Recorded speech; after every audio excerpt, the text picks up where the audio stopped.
Hello, welcome to 1006th Way of Learning API Testing, part 3. So, the before part, we just try to understand the get method in breathe table. So, this time we will look into the facts table and try to understand a new status code. So, when I open this facts table, inside that I'm just trying to open the get request. So, in this request, if you see, it tells a description like it returns a random fact, and as usual you will the next one you will see is the query parameters.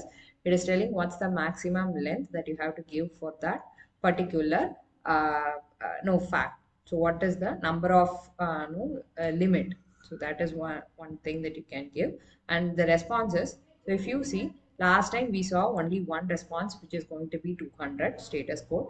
But in this particular get request, if you see, there is one more response code that you may get, which is 404.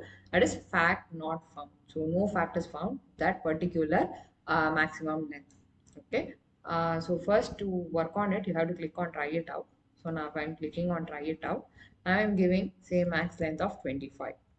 Okay. Now I click on execute. So immediately I get the response along with the current request URL.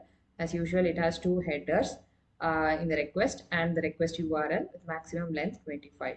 If you see, for 25, it gave me a response of this particular fact whose total length is like 24. So the total number of characters in this particular fact is 24. It gave me a valid value. Now let's say I'm giving 789 and I'm clicking on execute again.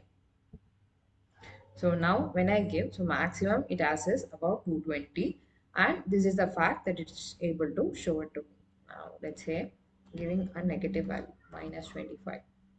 Okay, and I'm trying to execute.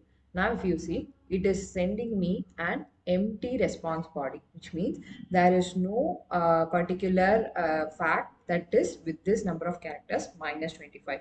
This does not mean that it returned a error value. So we always looking for the status code. When the status code is 200, it still means that it has executed successfully. Okay.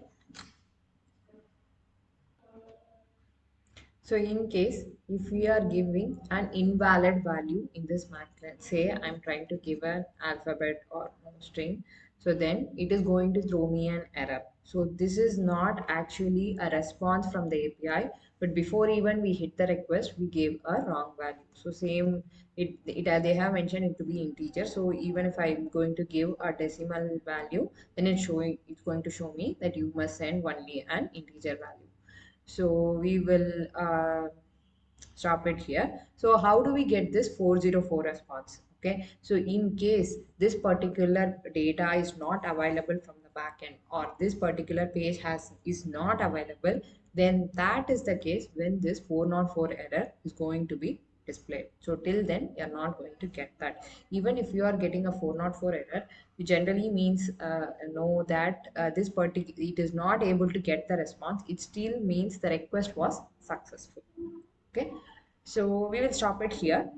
We will go through the next get API in the next video. Thank you.